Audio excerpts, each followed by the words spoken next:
स्कूली विद्यार्थियों को पर्यावरण संरक्षण की शिक्षा देने हेतु वन विभाग द्वारा प्रतिवर्ष अनुभूति कार्यक्रम आयोजित किया जाता है। अनुभूति सिर्फ एक कार्यक्रम नहीं, अनुभूति एक रिश्ता है, एक प्यारा सा रिश्ता। रिश्ता जंगलों से, रिश्ता नदियों से, रिश्ता वन्य प्राणियों से, रिश्ता प्रकृति से।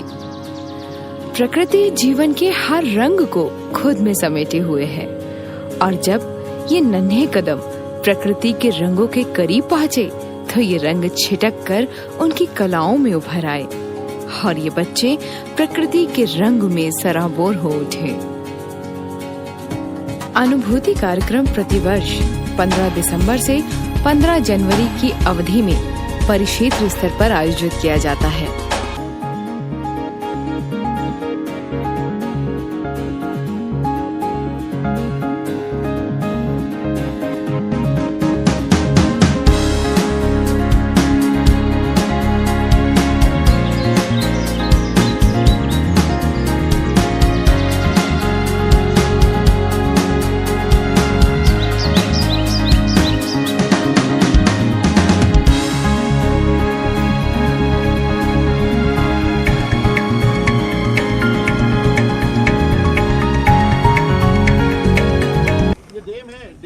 कहाँ का पानी आता है?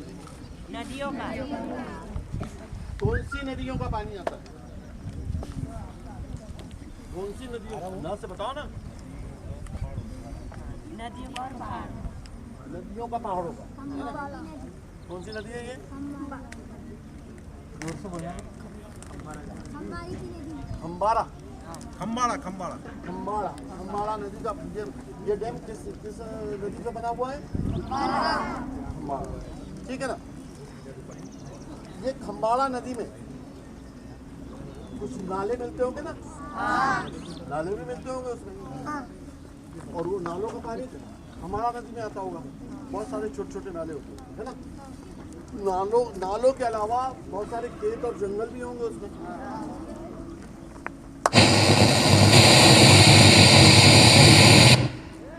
बच्चों बातें नहीं बेटा, पीछे वाले।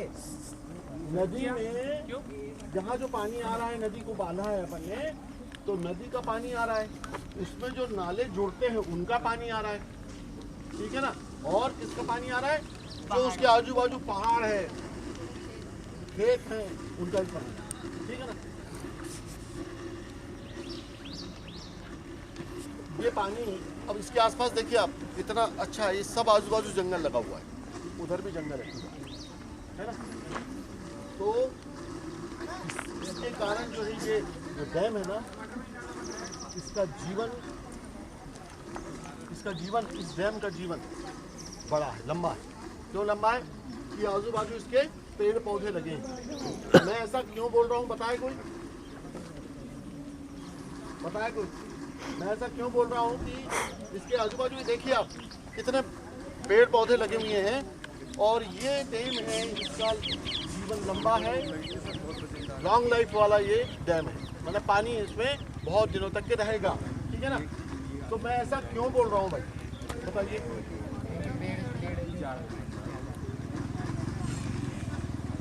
और कोई? जोर से बोलो, नाश्ता नहीं किया क्या? और कोई बताएगा? और कोई बताएगा? उधर कोई, उधर ध्यान देंगे आप लोग, वो उस तरफ वाले। हाँ, कोई बताएगा? और कि ये लंबा जीवन कैसे है इसका, क्यों रहेगा? कोई नहीं बता पा रहा। देखिए, ये जो जितने भी पहाड़ों पर जितने पेड़ दिख रहे हैं ना, इतना जंगल दिख रहा है ना। इस पर जब पानी गिरेगा कि नहीं, पूरा बरसात भर पानी गिरता है ना, तो पानी गिरेगा तो क्या होगा? पहले पत्तियों पे आता है ना, तो डालियों पे आता है, तो उसका वेग वैसे ही कम हो जाता है। जमीन पर पानी कैसे गिरता है?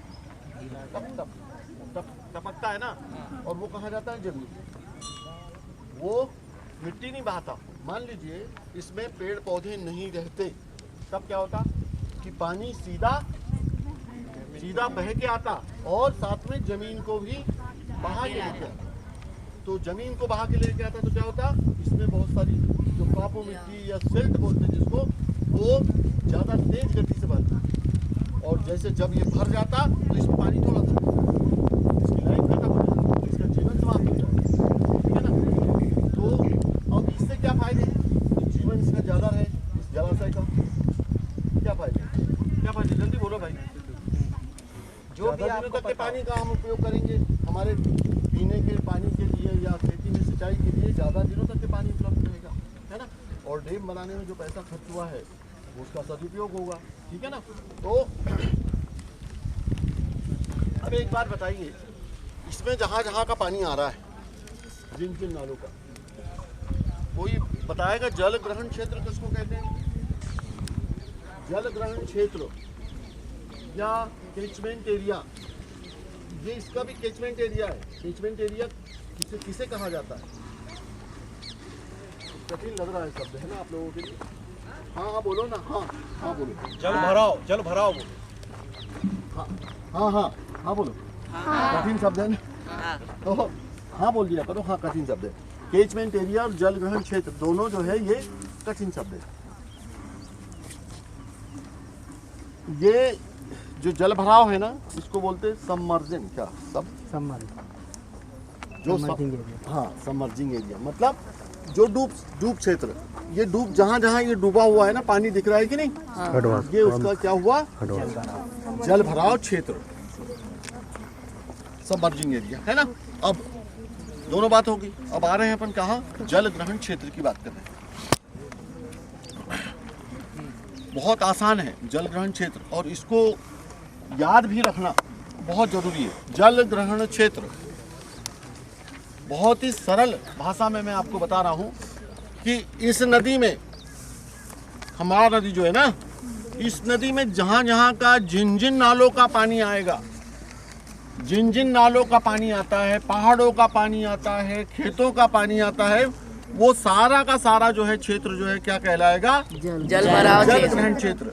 यानी एक छोटा सा नाला है, मान लो उसमें जहाँ जहाँ का पानी आएगा ना, तो उस नाले का वो जल ग्रहण क्षेत्र कहलाएगा। अब देखिए, मैं बार बार नाम क्यों ले रहा हूँ जल ग्रहण क्षेत्र का। मान लीजिए कहीं नाला बह रहा है या नदी बह रही है ना, और उसके आजू बाजू पेड़ पौधे नहीं है, तो उसमें क्या होगा, मिट्टी आएगी कट के, मिट्टी आएगी ना कट के। तो हमारा जो जल ग्रहण क्षेत्र है किसी भी नदी नाले का, वो हमारा बिल्कुल पेड़ पौधों से हरा भरा होना चाहिए, ताकि वहाँ की मिट्टी कटे ना, बह के ना, बहे ना। और दूसरी चीज ये है कि हमारे नदी नालों के जल ग्रहण क्षेत्र में कोई भी ऐसा केमिकल जमीन में जो जहरीला हो वो ना डाला जाए। क्यों? कि अगर पानी आएगा तो निश्चित रूप से वो केमिकल बह के आएंगे, हमारे डैम में आएगा, हमारी नदी में आएगा, है ना। तो उससे क्या होगा कि जलीय जंतु जो है वो मरेंगे ना। हाँ। उनके तो जलीय जंतु जो है, हम आगे देखेंगे अभी कि हमारे लिए और पूरी दुनिया में, पूरे संसार में, पूरी पृथ्वी में जितने जीवन चल रहे हैं, मतलब वनस्पतियों का जीवन और जीव जंतुओं का जीवन, जो जीवन चल रहे हैं वो एक दूसरे से जुड़े हुए हैं, है ना, और जुड़े हुए हैं और एक दूसरे के पूरक भी है, ठीक है ना। एक दूसरे से जुड़े हुए हैं, पूरक भी है। एक के बिना दूसरा कहीं न कहीं उस पर असर पड़ेगा। मरेगा नहीं, कभी कभी मर भी जाएगा ना, समाप्त भी हो जाएगा। तो ये अपन आगे देखेंगे। तो ये जल ग्रहण क्षेत्र के बारे में कुछ आइडिया। अब जैसे गंगा जी है, गंगा जी क्यों उथली हो गई, जमुना जी क्यों उथली हो गई, हमारी नदियाँ क्यों उथली हो गई। हमारी जो जितनी नदियां हैं, जितने नाले हैं, वो उथले क्यों हो गए, मिट्टी जमा हो गई, मिट्टी जमा हुई। और मिट्टी क्यों जमा हुई, क्योंकि उनका जितना जल ग्रहण क्षेत्र था उसमें पेड़ पौधे बहुत कम थे या नहीं के बराबर थे। अब उथली होने से क्या हो रहा है, जैसे गंगा जमुना है, उथली हो गई, क्या हो गया उससे, क्या नुकसान हो गया, पानी नहीं ठहर रहा, पानी उसमें। जैसे देखिए, जब भी बहुत ही कम पानी गिरा या मतलब कुछ ऐसे ही कम बरसात हुई, अगर मन उसमें बाढ़ आई तो पूरा पानी फैल जाता है, उसमें गहराई नहीं है, पूरा पानी फैल जाता है और कहाँ जाता है? खेतों में जाता है, गांव में जाता है, शहर में जाता है और नुकसान पहुंचाता है फसलों को और मानव को। ठीक है ना? उसमें और क्या नुकसान होते हैं? बहुत सारे जो जलीय जंतु हैं वो बाहर चले जाते हैं और जब पानी जब उतरता है तो उधर के उधर रह जाते हैं, मर जाते हैं, खेतों में गांव में रह जाते हैं। बहुत बार आपको सुनने में आया होगा कि मगर गांव में, है ना, देखा होगा टीवी में कि मगर गांव में आ गया। ठीक है ना? तो ये नदियाँ क्या हो रही हैं? उथली हो रही है। उथली होने से जब भी पानी आता है, बाढ़ आती है, तो पानी क्योंकि गहरी नहीं है पूरा फैल जाता है। ये बहुत बड़ा नुकसान है, ये हम हर साल देखते आ रहे हैं। और गांव में, हमारे गांव में जैसे ये खंबाराई नदी होगी या और कोई बड़ी बड़ी नदियां हैं, बड़ी बड़ी नदी हमारे गांव में, बड़ी नदी अभी कन्हान, हमारे यहाँ कन्हान और पेंच हमारे जिले की दो प्रमुख नदियां हैं, दो प्रमुख नदियां है ना। ये हमारे लिए जीवनदायिनी है और इसकी सहायक नदियां हैं। इधर ध्यान से सुनो आप लोग, सुनो, कौन यही कौन काम सी आएगा नदी है? बाद में जब निबंध लिखोगे आप। पेंच और कन्हान। छिंदवाड़ा जिले की दो प्रमुख नदियाँ पेंच और कन्हान। और भी छोटी छोटी नदियाँ होगी पर ये मुख्य नदियाँ हैं ना, इनमें लगभग 12 महीने पानी रहता है। पेंच और कन्हान।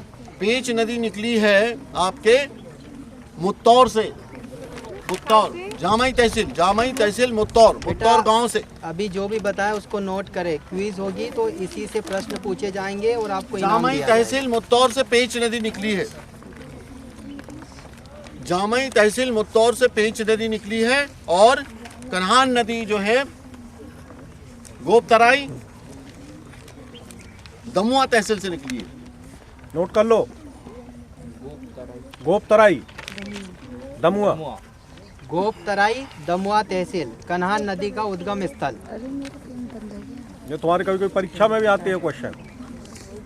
ये आगे की परीक्षाओं में भी काम आएगी आज की जानकारी। हमारे प्रदेश की सबसे छोटी नदी तवा है। तवा। मध्य प्रदेश की सबसे छोटी नदी अरे नाम बोलो जोर से। तवा पर क्या है? तवा क्या महत्वपूर्ण उसका भूमिका क्या है तवा की? देखिए, हर नदी हमारे लिए और वन्य प्राणियों के लिए जीवनदायिनी है, लेकिन तवा नदी का एक विशेष, सुन नहीं रहे तुम लोग बच्चे। तवा नदी पर सारनी में एक डैम बना हुआ है। सारनी में क्या है? थर्मल पावर स्टेशन, कोयले से वहाँ पर क्या है? बिजली बनती है।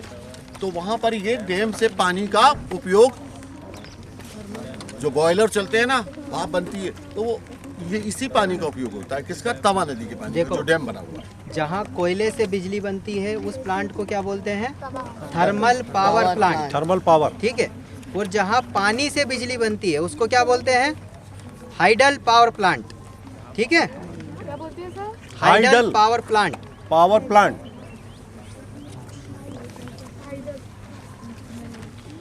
और जहाँ कोयले का उपयोग होता है, पहले हम कोयले को जलाते हैं, उससे भाप बनती है और फिर उससे क्या घूमता है? टरबाइन।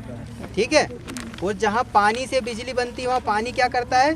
बहकर जाता है और टरबाइन को घुमाकर आगे निकल जाता है। बह के ऊपर से गिरता है ना, तो वो टरबाइन को ऐसे घुमाता रहता है। आपने कभी साइकिल को अपनी धोया है पाइप से?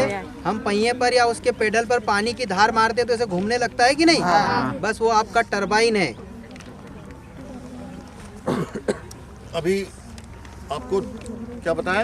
एक तो हाइड्रो इलेक्ट्रिक माने पानी से पैदा होने वाली बिजली, और फिर एक क्या बताया आपने? थर्मल मतलब कोयले से बिजली पैदा होती है, ये है ना। पानी से बिजली पैदा होती है। और काय से बिजली पैदा होती है? पवन, हवा से। उसको बोलते हैं विंड एनर्जी का उपयोग क्या करते हैं हम लोग? सीधा बिजली बनाने में करते हैं, विंड। इसके लिए बड़े बड़े पंखे लगते हैं। वो पंखे जो है पवन चक्की। हाँ, पवन ऊर्जा सबसे क्या है? पवन ऊर्जा पर्यावरण की दृष्टि से सबसे ज्यादा सुरक्षित है, क्योंकि उससे कहीं पर भी कुछ भी प्रदूषण नहीं होता। और ये पवन ऊर्जा जो है ना, बहुत सारे जिलों में, गुजरात में, अब ये बैतूल जिले में भी है, हमारे बैतूल जिले में भी, देवास जिले में है, है ना, तो बहुत जगह लगे हुए हैं। अब इनके मालूम है बड़े बड़े पंखे ऐसे लगते हैं, दूर से लगते हैं ऐसे कि छोटे होंगे, है ना, लेकिन अगर हम बहुत बड़ा पेड़ अगर दूर से देखते हैं तो उसके नीचे पेड़ भी होते हैं, तो जो बहुत बड़ा बरगद का पेड़ अगर उसके उधर कहीं लगा हो तो वो इतना सा दिखता है, इतना सा, है ना, वो बहुत बड़े होते हैं पंखे। उनकी जो एक वो जो पत्ती होती है ना, पंखे की लीफ बोलते हैं ना, लीफ, वो एक पंखी जो ट्राला होता है कि नहीं अपना, ये जो लंबे लंबे ट्राले होते हैं ना, वो ट्राले में आती है वो, उस पर एक एक रख के ले जाते हैं देवास के लिए। हाँ बिल्कुल। प्रोजेक्ट बना यहीं से ट्राले में गए। फिर एक सूर्य से भी नहीं, ऊर्जा ये मिलती है, बैतूल में बना हुआ तो यहाँ सौर ऊर्जा या सोलर एनर्जी बोलते हैं उसको, है ना। सोलर एनर्जी, फिर विंड एनर्जी से बनती है बिजली, है ना। सोलर का यहाँ है सर और काटल के पास है। बिल्कुल। सोलर भी बहुत अच्छा है, लेकिन सोलर में क्या है कि थोड़ा महंगा इसलिए है कि वो उसमें जो बैटरी स्टोर करने का रहता है ना, तो वो थोड़ा सा महंगी पड़ती है ना, और ज़्यादा कुछ नहीं है। सबसे अच्छा एक बात सुनो प्लीज, अब ध्यान से सुनेंगे। दुनिया में या हमारी पृथ्वी पर जो ऊर्जा हमको देता है वो कौन है? सूर्य। सूर्य। ऊर्जा का सबसे बड़ा स्रोत और सबसे विपुल भंडार ऊर्जा का काय में है? सूर्य नारायण में, है ना। अब अपन बात, हम जो भी एनर्जी का या ऊर्जा का उपयोग कर रहे हैं, हमारे कदम कदम पर ऊर्जा का उपयोग है। ये मोबाइल चलाते हैं, उसमें भी ऊर्जा, बैटरी, विद्युत, है ना, तो सब जगह ऊर्जा का या इलेक्ट्रिक का उपयोग हम लोग कर रहे हैं, है ना। अब ये सारी की सारी ऊर्जा या सारी की सारी विद्युत या विद्युत ऊर्जा कह लो, या ये कहाँ से आ रही है? एक तो थर्मल पावर में क्या जलता है? कोयला। कोयला कहाँ से आया? पत्थर का कोयला जमीन से। जमीन में कहाँ से आया? मतलब पुरानी लकड़ियों से। तो वो लकड़ी काहे से बनी? फोटोसिंथेसिस करके वो कार्बन, मतलब उनने भोजन बनाया, उससे लकड़ी बनी, यानी वहाँ पर भी सूर्य नारायण है ना। और उसके अलावा फिर क्या है? गैस, वो भी ऐसे ही है, प्राकृतिक गैस जो होती है। उसके बाद में तेल, वो भी वही है। तो मतलब सूर्य नारायण, अगर सूर्य है तो हमारा जीवन है, अन्यथा हमारा जीवन नहीं है। हमारा भी और सारे जीव जंतुओं का, वनस्पतियों का जीवन समाप्त है, ठीक है ना। सबसे बड़ा ऊर्जा का स्रोत ये है। अब चलिए, हम जिस वास्ते यहाँ पर खड़े हुए हैं, उसको बंद करके चलो। टैरी भी दिख रही है ना। तो ये आजू बाजू इसके क्यों हैं? वो देखो, वो अंदर ही अंदर चलती रहती है, पता नहीं लगता। ध्यान देंगे बेटे, इधर आप भले जिसको ना दिख रहा हो वो एक अलग चीज थोड़ा सा देख ले, या पहले भी देखा होगा ना। यहाँ पर जो पक्षी चल रहे हैं, ये देखो, बगुला है, टिटहरी है, और वो देखो जल मुर्गी है ना, यहाँ की भाषा में जो बोलते हैं, दिख रहे हैं ना ये। तो यहाँ पर क्यों मंडरा रहे हैं ये? भोजन के लिए। हाँ, मछलियाँ खाने के लिए। यहाँ पर जो मंडरा रहे हैं ना, ये मछलियाँ खाने के लिए मंडरा रहे हैं, भोजन के लिए अपने, ठीक है। अब एक बात, ये पक्षियों के बारे में जो सबसे ज्यादा महत्वपूर्ण है, और ये बगुला आपको कहाँ देखते हैं? बगुला और कहीं देखते हैं आप लोग? खेतों में। खेतों में कब देखते हैं? जब जुताई करते हैं। जब जुताई करते हैं तब, और जब पानी सिंचाई करते हैं तब। क्योंकि उसमें क्या होता है कि जमीन के अंदर के कीड़े बाहर आते हैं, तो उसको खाते हैं वो, ठीक है ना, हानिकारक होते हैं वो कीड़े। तो ये हमारे बहुत बड़े मित्र हैं ये, है ना।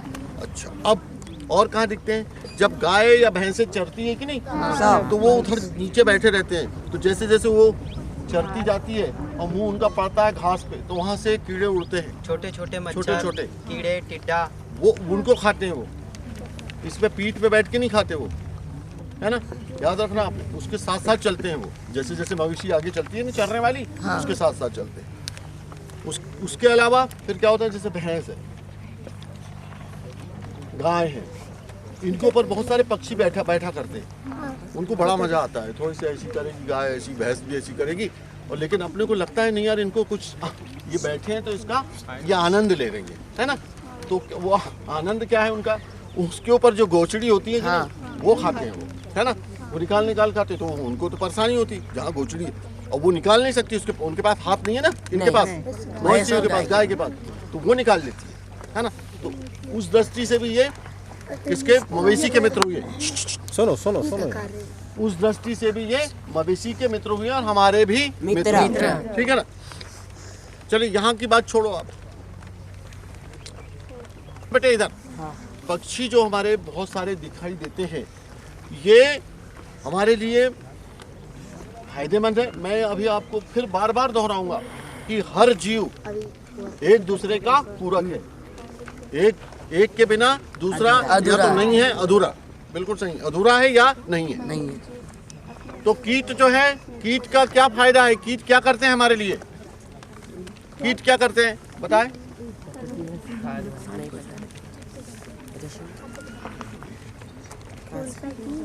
हमारी फसल को नुकसान पहुंचाता है। बर्बाद करते हैं, है ना। और पक्षी क्या करते हैं, देखो कीड़ों तो क्या कि जब मतलब कीड़े अति करने लगते हैं, जैसे हमारे गांव में होता है ना, गांव में कभी कोई दबंग, कभी कोई बदमाश बहुत ज़्यादा अति करने लगता है, तो हम मतलब उसके सामने तो नहीं बोल पाते, लेकिन पीछे बोलते हैं कि अति तो रावण की भी नहीं चली, है ना। तो ईश्वर ने कभी भी किसी की अति को नहीं चलने दिया। हमारी जनसंख्या अगर ज़्यादा हो जाएगी, अति हो जाएगी, तो वो कोरोना जैसी या इससे भी बड़ी बीमारी लाएगा, ठीक है ना। नहीं लाएगा बेटे, वो उसमें कोई हंसने वाली बात नहीं है, वो लाएगा, है ना। तो इसी तरह से जब कीड़े ज़्यादा होंगे, कीड़े भी हमारे लिए बहुत ज़्यादा लाभदायक है।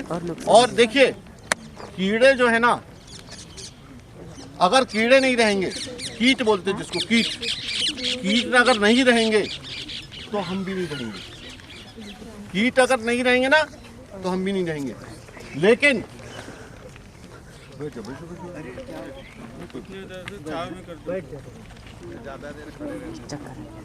आप बैठ सकते हो यहाँ पर, बैठ जाओ, आप लोग बैठ जाओ, यहाँ बैठो। संरक्षण देना, उनको बचाना बहुत ज्यादा महत्वपूर्ण है, ठीक है ना। लेकिन जब कोई भी चीज ज्यादा बढ़ते हैं ना, तो उसको ईश्वर ने क्या किया है कि जो बढ़ते हैं तो उसके लिए कुछ ना कुछ उपाय किए, है ना। जैसे कि अगर कीट बढ़ते हैं तो उनके लिए क्या है, प्रकृति ने क्या किया है, पक्षी बनाए हैं, है ना। तो पक्षी क्या करते हैं, कीटों को खाते हैं, कीटों का भोजन करते हैं, ठीक है ना। और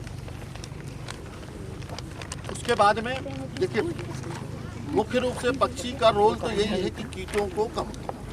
उसके अलावा और क्या करते हैं पक्षी, उसके अलावा और क्या करते हैं पक्षी हमारे लिए क्या, और जो जितने जीवन चलते हैं उसमें क्या रोल है।